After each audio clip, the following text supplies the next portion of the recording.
Hello, everybody. Welcome to another episode of Dishonored. This is Cybernary, and I am happy to see you guys. Last episode, we met the people who helped us escape from the prison, and now we're going to continue on and see if they have a mission for us or anything. I did do a short episode earlier today that just kind of went back over all the books and stuff that I missed in episode 3. So now in episode 4, I'm going to continue to do the same thing if that's something that everybody likes. So unless I see some books that pertain to the storyline, I'll probably be skipping them. And if there's a lot, then I'll be doing them I may go ahead and read them, but I'll cut them out of the episode and maybe put them at the end of the episode for anybody who wants to see them. So, all right, let's see what happens on day 2 here at the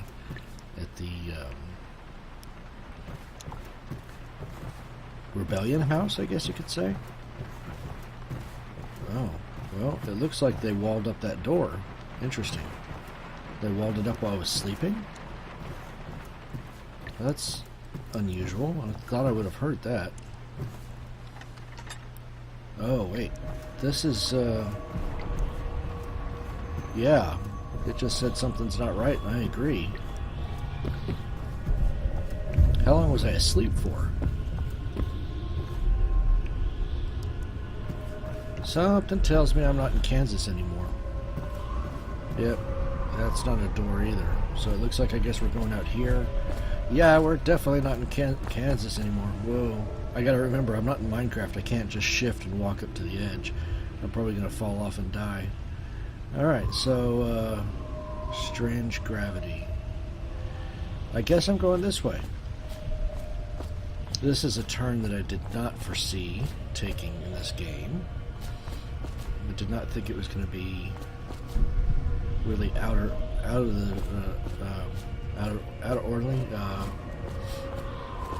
this world type stuff. Okay, let's see what happens. Hello, Corvo. Who are you? Your life has taken a turn, has it not? The Empress is dead.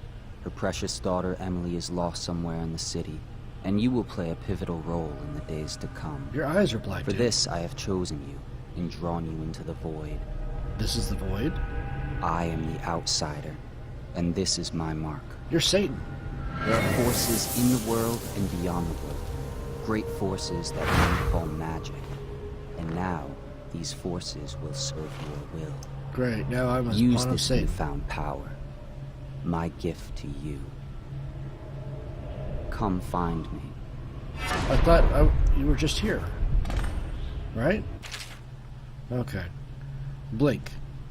Use right-click to execute a fast, stealthy forward dash to the world. You can use it to move upward, but the distance is reduced. Aiming at ledges will allow you to blink forward and climb up.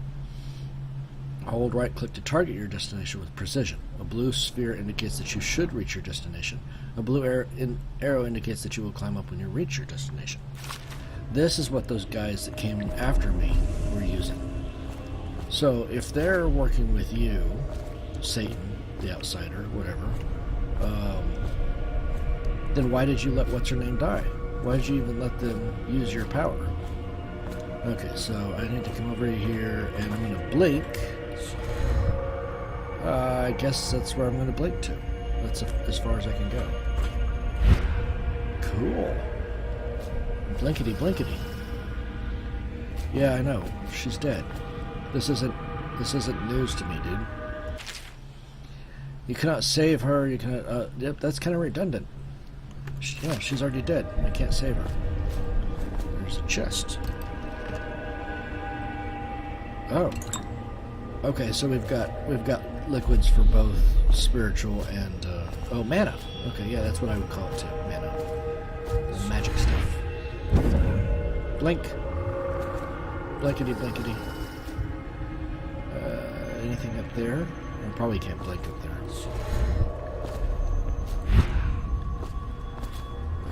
Watch your step.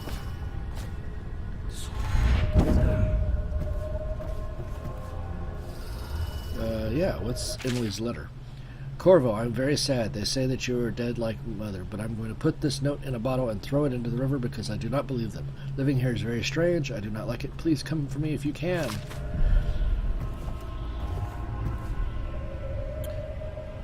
That's weird. He looks just like the guy that he looks like the nobleman that is that house that we were living in. Doesn't he? Okay, well, moving on. Flowers, other stuff.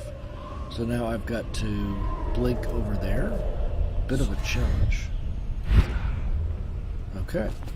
Another chest with more mana. Oh, I drank that right away. Okay, so I guess you can't store that stuff. I wonder if it's the same thing with the mana stuff. Alright, who is this? This is the bad guy. And what is he doing? He's planning to overthrow the city. Or something. Yeah. He looks angry. What's all this? Nothing here. Yep, missing. It's me. Okay. Those guys look like ninjas. That looks like... Oh, hey, that's not good. Ouch. Okay, so start over from here. Why did I miss? There we go.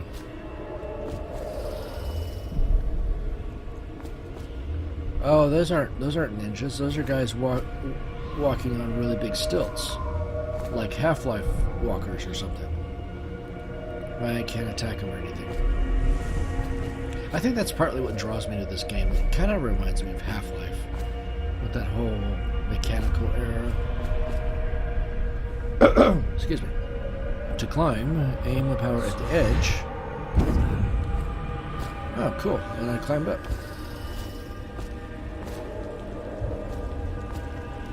And then we go down the stairs. So this is basically a tutorial level on how to use Blink.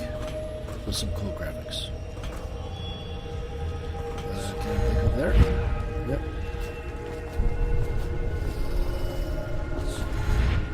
Click over there. Oh wait, I want to open that chest. In the days that follow, your trials will be great. Well, duh.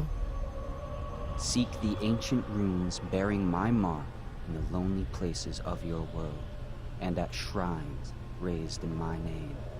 Okay. These runes will grant you powers beyond those of other men. Upgrades. Awesome. To help you find these runes, I give you this. The heart of a living thing, molded by my hands. Ooh. With this heart, you will hear many secrets, and it will guide you toward my runes, no matter how they may be hidden. Listen to the heart now, and find another rune. Listen to the heart? Oh, and I've got to hold it. Oh, great. Equip the heart in your left hand helps you locate bone charms or runes, even through walls.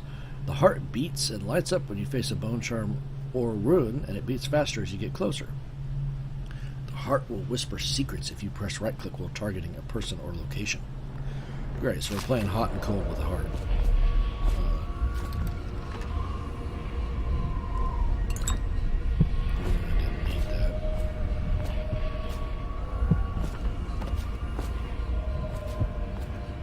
This place is the end of all things, and the beginning.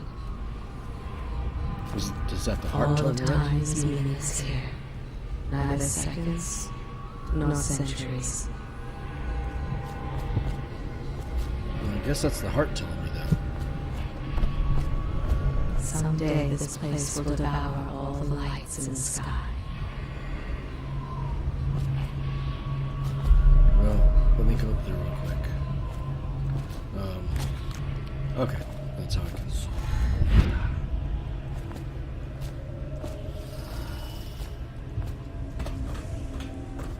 No, not like I needed any more mana, but whatever. I thought maybe it was something hidden. Go back to my heart. The one who walks here is all things, Cradle songs of comfort and bones gnawed by teeth. That's not the least bit creepy. What is it? This is the place from which those who dabble in black arts draw their power. And this place is their doom. Oh, so that means the more I use, the worse off it's gonna get. The worse off I'm gonna get. Okay, so do I drop down now? I can feel a great age ending. Okay, the heart's really starting to creep me out, but I guess it's something we're gonna have to live with.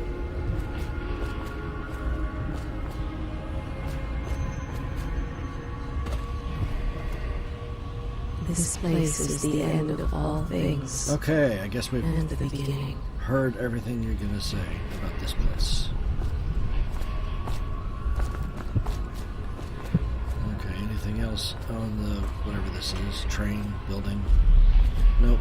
Alright, so I guess we're dropping through the hole. All of time is meaningless here. Neither seconds, nor centuries. I think that was new. Yeah, I haven't had to blink yet, so... Well, that's a rune, huh? I'm gonna have to blink here, though.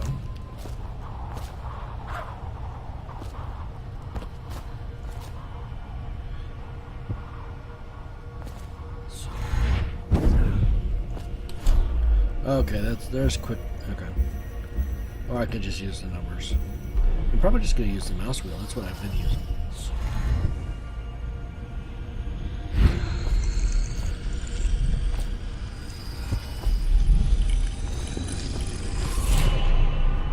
Alright, let's see what this does.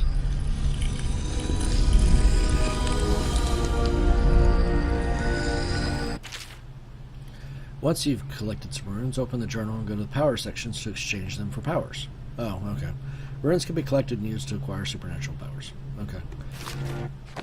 So really it's just a matter of the more of these you get, the better you can do stuff. Cost 3 runes, cost 2, cost 3. What about blink? Can I... oh, okay. Level 2 is rapid forward. Vitality. Health is increased. Bloodthirsty, running, shadow kill. Oh wait, what's this? Dark vision. Yeah, I think that's probably going to be really important. Move to dark vision. Reveal things behind through solid walls. You can also see their field of view. Ah, yes. Very, very important. Field of view. Items through walls like security devices, weapons, ammos, coins, keys, and traps. How you use what I have given you falls upon you, Sure. as it has to the others before you. And now I return you to your world, but know that I will be watching with great interest. You're just a voyeur, aren't you? Okay, back to the pub.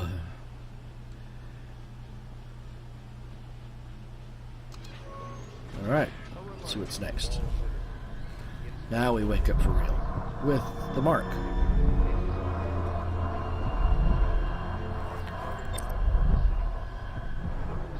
Okay, let's save real quick.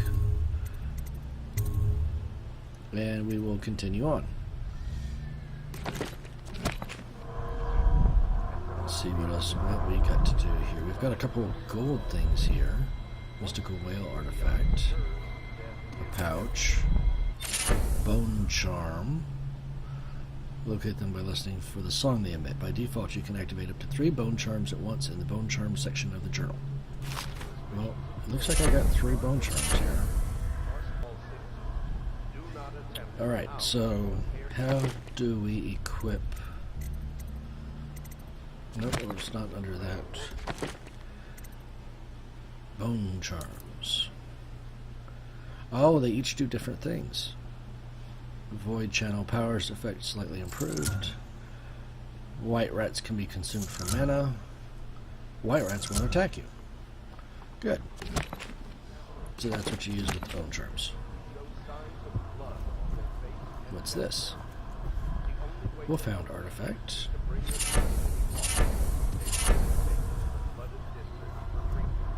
And a pouch of money. What other bone charms do we get? Firewater. Blast resistant. Oh yeah, we want Fencer. Oh, we can do more than one? Then blast resistant. Cool. Alright. Now we know about Slackjaw. Moving on. What else we got? A whole bunch of stuff over here. More bone charms. Pouch.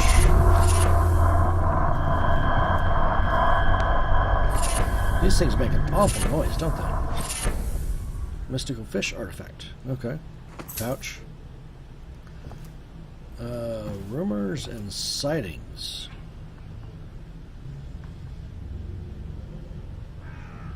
Alright, moving on. There's one more right here. Okay, moving on. Is there anything else that we did not get to in here? We read those books. Well, or if you're waiting until the end of the episode, or episode 4B, which I haven't decided which one we're going to do yet. Break them up into another episode or put it at the end. Let's see what other bone charms we got, because we got quite a few in that room. We got River Affinity, quick dodge, drop assassins give you a bit of health, breaking glass sounds is moderately reduced, moderate keyhole peeping magnification, we'll do that. Breath capacity at underwater is expanded. We'll do quick dodge as well. That's good. Lots of bone charms. It's awesome. Okay. Anything back this way, or do I need to go downstairs to get a mission?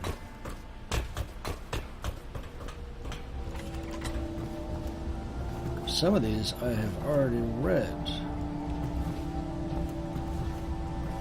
Yep. Yep. Those were, I read those in 3A, I believe.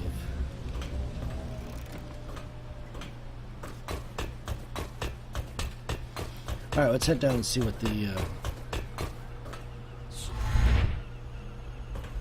Can I jump that, can I teleport that far? Awesome.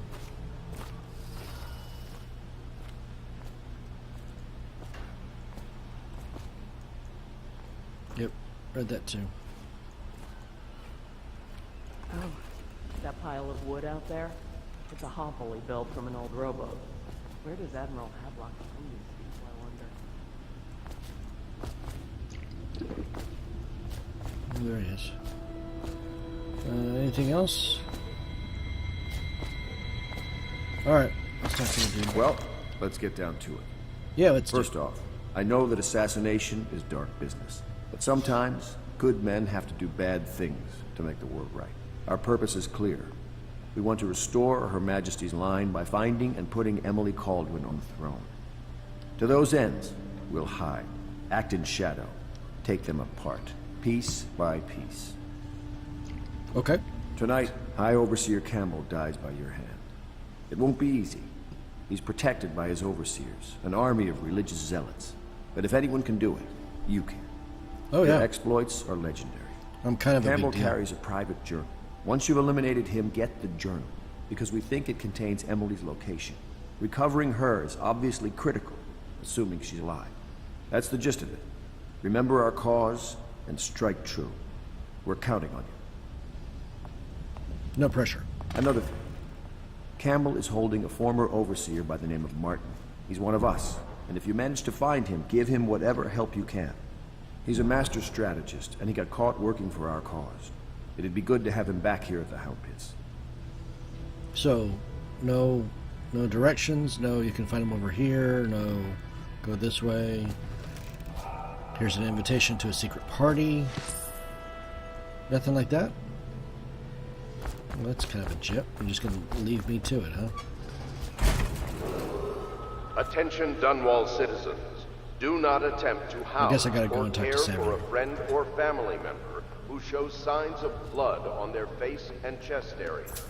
The only way to help them You know what's funny? is to bring them to the city watch. Excuse me. They Excuse will me. be taken to the Hey. flooded district for treatment. Get out of the way, lady. Jeez, I have to climb over the counter to get around you? How big are you?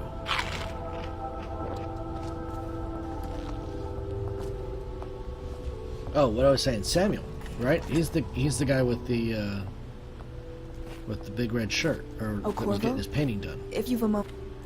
Oh, goody. Corvo, More things Hello. to ask. I'm Callista. I work here for Admiral Havelock. I'm sorry to intrude on your business, but this is important. Sure it is. I suspect you're going to kill the High Overseer. That wretched man. Gonna kill There's somebody. really no reason for you to listen to me. But my uncle, Jeff Kernow, still serves as captain in the City Watch. Mm-hmm. But he's a good man, and my only family. The chatter in servant circles is that Campbell just took delivery of an exotic poison. And I think I know why. My uncle's not corruptible like the rest of them. Campbell is going to poison my uncle.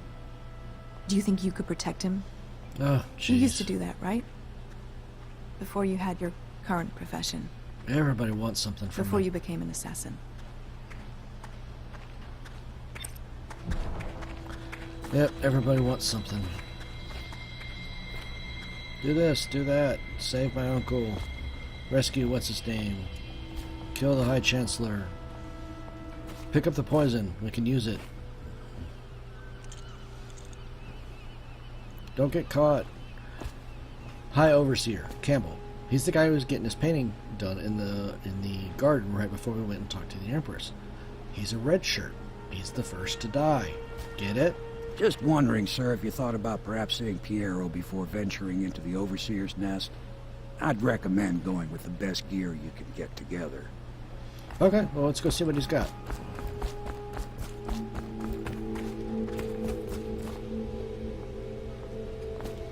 Have to actually go and talk to the dude. What do I use my grindstone for?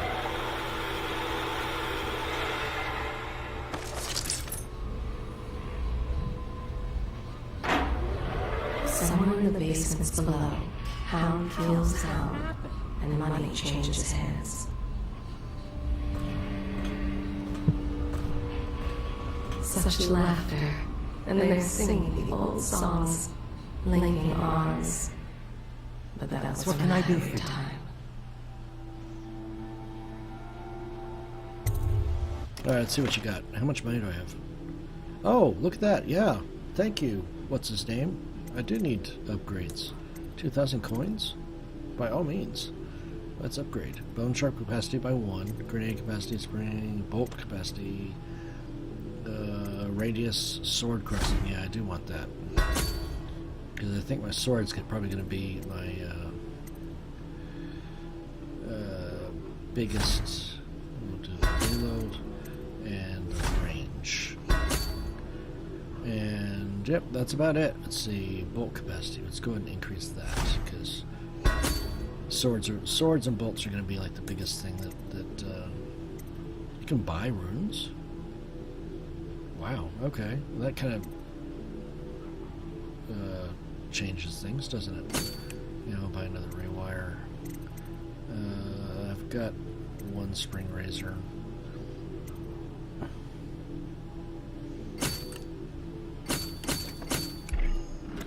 Okay, good. Time to mosey on out.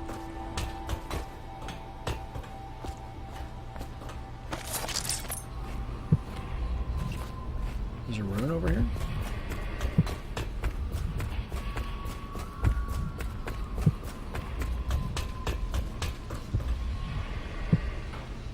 How am I supposed to get over there?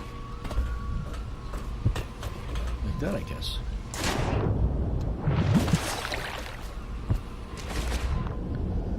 Probably not healthy for me to be drinking this water.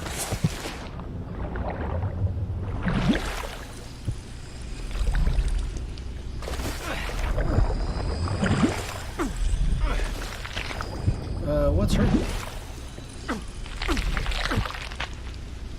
It's a stupid fish, isn't it?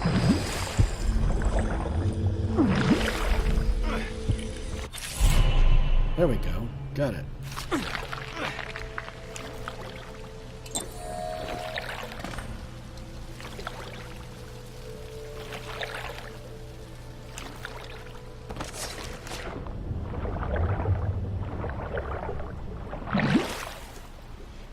they say about extra powers?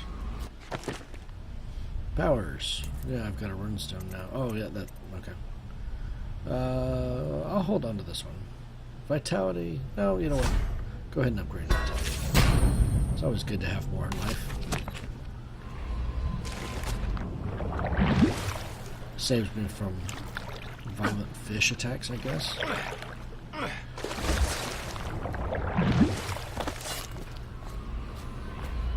Crazy fish.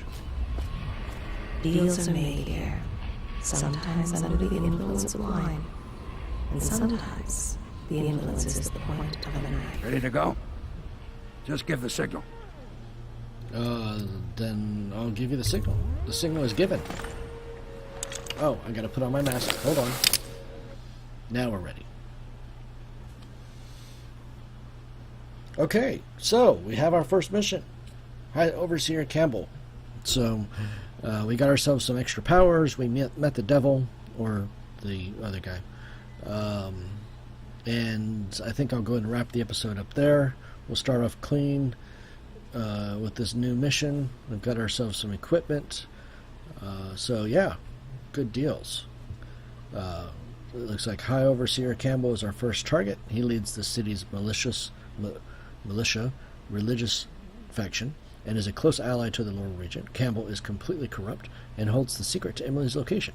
Infiltrate the office of the High Overseer, steal Campbell's journal, and eliminate him. An ally to the loyalist Martin is being held there. Free him and allow him to escape.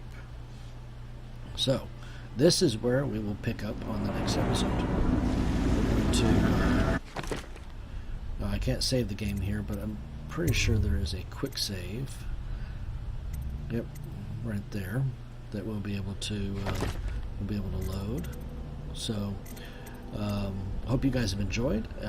If you do want to hear the excerpt from those books that we bypassed as we were walking around, then stay tuned until after the end of the episode, and you'll be able to watch me read through those books.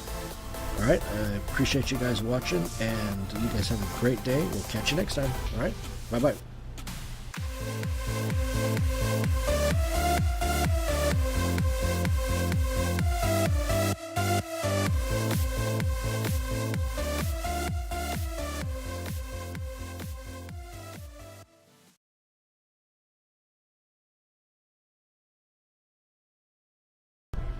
Journal of Granny Rags.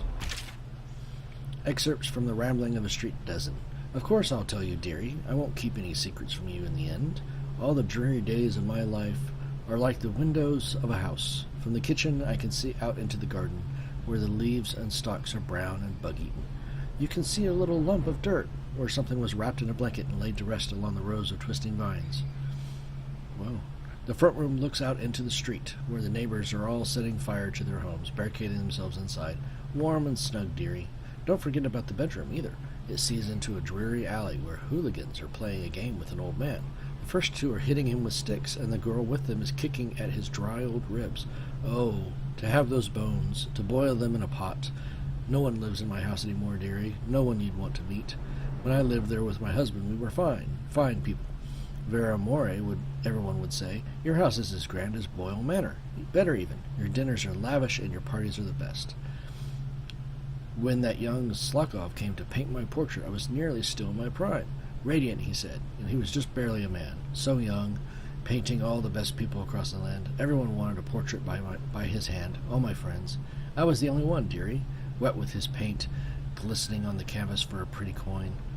But it wasn't all parties and paintings. My husband and I weren't always at home. No, we traveled together, he and I, to the far ends of the isle, beyond even, all that way to the red cliffs of Passia, to dig in the rock and crawl through the caves, holding up candles and squinting at the walls.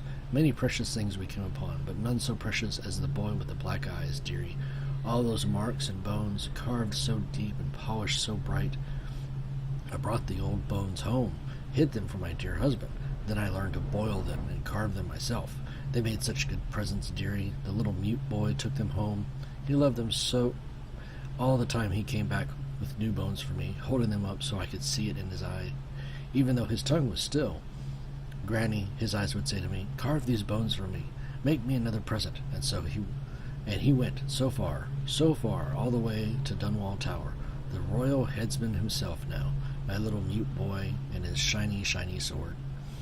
Better bones were what I needed, you see. Better bones to carve and polish, scrape and gleam. My dear old husband was always tired. I made him soup, and then he was sick. Better bones was all, for my little mute boy, carved in the name of the one with the black eyes. And after my husband was gone, given away his birthday gifts, I didn't want to live there anymore. So now I'm old, and don't have many to give my presents to. It's sifting through the garbage for granny rags, and feeding the little birdies that gather at my feet. No one wants to have tea, dearie. Even those louts on Bottle Street, Slackjaw and his boys, always meddling with an old woman just trying to make her way. In the end, we'll be together with him, you and me in the dreary night, with stars above and below, and always the one with black eyes, dearie. So yes, Journal of Granny Rags. Okay, early life and criminal records, Slackjaw. Excerpts from a series of letters sent by a member of the Bottle Street Gang. You won't be chinwag on Slackjaw. What he was like when we was young, before he got his name. Oh, he got a cool head now, but it weren't always like that in the days before he was boss of the Bottle Street Gang. Time was young Slackjaw wasn't such a reasonable man. Like most of us, he grew up in the streets, running with a pack of ragamuffins and avoiding the law, pinching whenever he needed, dark-haired and dark-eyed, smoking a pipe by the age of 10. For them born into the brothels or coming from the orphanages, it was either the gangs or working with the mudlarks, and no one wants that. Some got pressed into the Navy or put down in the mines run by the Pendleton or Boyle families. As hard as it was on the street, as hungry as we all got, at least we was free. By the time we weren't little untons anymore, Slackjaw was one to watch, usually calling the shots. When we took down a farmer's cart or sidewalk street vendor, he'd come up with a plan, give everyone some part to play, and decide on the split. Most of us just went along because we learned fast that we made out better like that. More food, more coin, plus none of us wanted to deal with Slackjaw when he was in a rage. He worked on a couple of big jobs with Black Sally across town, and that wasn't enough to get the attention of the other bosses. That was enough to get the attention of the other bosses. He wasn't just a street kid anymore. Now he was up-and-comer, which meant trouble. Another guy who fancied himself as such was Mike the Fish, who was working his way up running the protection racket among the factory women. One fine evening, we all talking in a bawdy show at the theater house. Mike the Fish and his lot are there, and the cheap seats, too, just down the aisle from us. Mike gets a wild idea. He wasn't big on planning, and throws a heavy ceramic spittoon at Slackjaw. Hits him square in the face and breaks his jaw. We look to see if there's going to be a blood brawl, but Slackjaw just points at the door and we all leave, with Mike laughing at our backs. Waking up the next day without telling us why, Slackjaw motions for us all to follow. He still can't say a word, so we just come along. We stop at the docks and Slackjaw actually pays coin for it, a heavy chain covered in hooks. It's for fishing in the deep, something you detach a long line off the side of a ship. It's about 4 feet, made of thick links, and there are shark hooks coming off of it at different angles. Slackjaw's got that thing wrapped around his left arm, dangling at his side. Not sure how he knew where Mike the Fish was staying, but when we reach this girl's house, Slackjaw throws a bottle through the window just like that. It's almost noon. There's a bunch of screaming inside. Mike pokes his head out, looking wide-eyed and baffled. When he sees Slackjaw out in the street, a look comes over his face that still gives me the willies. Pure murder. Mike comes out the side door, bellowing like a blood ox, holding a cleaver, heading straight for Slackjaw. When they come together in the street, Slackjaw spins, and the shark hooks bite deep into Mike's arm and shoulder. He screams, but Slackjaw holds onto the chain. He's standing there with his jaw broken, clenched tight with the chain wrapped around his left arm, hooks sunk into Mike the Fish, just knifing him as fast as he can. Mike couldn't fight very well, hooked like that, and using his left hand, but he was a big guy, and it took a lot of stabbing before he went to his knees. Everyone was cheering at first, but then we all went quiet. It just kept going and going, until finally it was just Mike the Fish blubbering, crying like a baby, and the sound of Slackjaw's knife. When it was over, and here's the brilliant part, Slackjaw took out a note and stuck it to Mike's face with a nail. It just said, "If you want a job, come to Bottle Streets." Slackjaw didn't talk right for a couple months, but word spread fast. By the end of the year, once we had a sizable gang going, he sent out letters to the other bosses, telling them that he was running a brand new crew over on Bottle Street. Most of them laughed or beat up the guys who delivered the letters. Green-eyed Trish even came back missing a thumb, but apparently Slackjaw was expecting that kind of reaction and had a backup plan. A week later, 4 of the bosses were dead. It seemed like a series of unfortunate events, but everyone knew better. One shot dead by the watch while standing in the middle of the meat market, another slipping and falling into the water out cold. One of the older bosses found in bed with his belly open wide and a Tavarian pear stuffed into his mouth. Still not sure what that meant. And Sheila Barnsworth was found bubbling in a cauldron of hot wax. Slackjaw sent out another set of letters, offers to the underbosses, telling them that they'd be treated fair as peers. He even sent Green-Eyed Trish with one of the letters. All of the underbosses accepted. After spilling the guts of his main competition, Slackjaw went in for stabilizing his business. Real neat light. Calling in favors, smoothing things over, everyone gaining a little bit of coin or drink as a bonus, showing what he could be like as a boss. So everything got quiet, which always makes the boys of the City Watch nervous, of course. Word went out among the Royal Spymaster snitches, the Responsible Citizens Group, they called themselves, telling everyone working in a shop or sweeping off the front steps of their homes to keep a watchful eye for Slackjaw and his men, trying to suss out what they were up to and what had just happened. But Slackjaw ain't stupid. He greased a few palms among the shopkeepers and the watch, too, telling them that he was in town to stay and that things would be run properly from now on, without so much blood. He was finally a real boss, ready to settle into the business of moving whiskey, running the hound fights, and offering up the ladies and gentlemen of the night, if you take my meaning. Then the plague came. At first it seemed like a good thing. Few people got sick, everyone wanted to buy those potions, from Slow Cove or Pero, health elixir and spiritual remedy they call them. Slackjaw told me he saw an opportunity. We already had an old whiskey factory with a still, where we could water the stuff down and sell it discounted. Doing the same thing with Slukov's elixirs was a smart plan. Pretty soon everybody in the slum was sick and business was good. But after a while there were so many people down with plague that everyone got scared. Everyone started acting real nasty, and everything fell apart. When people can't work, they don't have the coin for elixir, watered down or pure. When the Empress died, it seemed like Dunwall would slide into the void. Spymaster Burroughs took over and the watch started using all that new Slukov technology. Watchtowers, tall boys, and them arc pylons. They put up a wall of light across Cleverly Boulevard and cracked down hard. But Slackjaw surprised us again.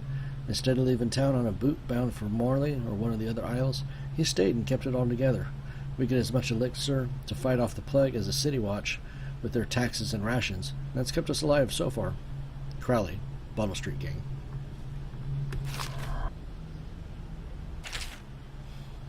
Excerpt from the Overseer's Covert Field Report. For a year now, I have lived away from the Abbey, without the company of my overseer brethren, or the guidance of my blind sister of the Oracle Order. Days have passed with me sleeping in the den of cut purses, murderers, and worse, and the nights have seen me prowling through the worst alleys and wretched corners of Dunwall. I have taken my meals with killers. At times I have ventured beyond the city walls, meeting in foreign graveyards and the outlying ruins frequented by those of ill means. My beard has grown long, and I wear the withering clothing of bits of boiled leather favored by the Bottle Street and Hatter gangs, and by those rough men and women who make their trade knifing others in return for coin. My hands have run red with blood, it's true, but I have selected my targets with care, choosing among those criminals and heretics who were not fit to live, executing them justly, and using their deaths as a means of building my reputation. So for this trick has allowed me to make my name among my murderous colleagues without taking the lives of innocents. My goal was singular. I must impress the assassin named Dowd in order to get close to him. All of the practitioners of black magic we have tracked. None concern the Abbey as much as Dowd. It is said that his mother was a witch from one of the archipelagos off the Pattison coast, taken captive by pirates venturing far from the Isles. According to the legend, by the time the ship returned, the captain was dead and the witch controlled the crew, but Dowd still a shadow in her belly. The earliest stories tell of a gang killer without mercy, moving among the shopkeepers and city watch officers of Dunwall like a reaper through wheat. Then a period of silence followed. Years, we now believed, he spent traveling the Isles, studying anatomy and the occult in the great halls of learning and in hidden basements frequented by fellow dabblers in the foreign arts. Dowd is even reported to have spent a winter in the Academy of Natural Philosophy itself, and for a time before a schism developed, he counted the Brigamore witches among his allies. All the while he honed his craft, and it is during this time that we believed he began to consort with the outsider. New reports emerged of a dusty-skinned assassin paid by the elite to eliminate their rivals in Dunwall and in the other major cities across the Isles. Those who saw him and lived numbered in the handful, but all of them reported something strange. He appeared and vanished like smoke, and from a nearby rooftop he gestured, and a noble woman stumbled from her balcony, falling to her doom on the cobblestones below. Most recently, as this new threat of plague has arisen in Dunwall, Dowd has been seen leading a gang of men in dark leather, dressed as factory whalers in their vapor masks. They seemed loyal beyond comprehension for one so unworthy, leading me to wonder if there's some of his magic is dedicated to lulling their minds and slaving them. Only a month ago, one young girl claims to have come upon a strange scene. Carrying a bottle of milk home to her crippled brother, she was taking a shortcut through the tailor's district. In a narrow street, she passed beneath a window and heard unusual shouts from within. Pushing aside the ratty curtain, the girl saw into an abandoned apartment, used by miscreants for gambling and trading haverweed. An occult shrine had been erected against the far wall, which she recognized from the teachings given to her by the local overseer. A man she described as resembling Dowd was kneeling before the shrine, muttering to an unseen spirit, as if in an argument. He took a carving made of pale bone from the altar before him, and the lights all went out in a gush of unclean wind. Quiet as a field mouse, she slept away, running until she reached her home. There can be no doubt. Dowd is an agent of the outsider and must die, for there is no limit to the evil this man might do. This is my solemn oath, and the great purpose of my life. Until Dowd is dead and his corruption has been purged from the world, I will continue to move among the deprived, winding my way towards him. I will not drop my guise or don my overseer mask again until Dowd breathes no more. Field Survey Notes, The Royal Spy. Excerpts from the personal memoirs of Hiram Ballows, dated several years earlier. This is the 4th day, month of high cold. Progress continues on the suppression of gang activity in the distillery district, but more slowly than I'd expect. The ruffians operating there have been cunning. I'll grant them that. But it's only a matter of time. I'll see their leaders flogged in public and sent beneath the royal executioner's blade. If I had my way, that mute bastard would be working night and day, removing the heads that need removing. Internally, the Empress does not seem pleased with my investigations. It seems that it is beyond her thinking, against her very nature, as a trusting person, to believe that traitors move among us. But I know they do. They must. No, Jessamine would rather spend her time with the royal protector. At least, he's likely to stop any immediate threat to her safety, but a strong arm is not what's needed against those who would undermine us. How will Corvo's sword stop a poisoned wineglass, or an explosive delivered by courier? It will not. There are many threats around us, threats requiring meticulous efforts to police.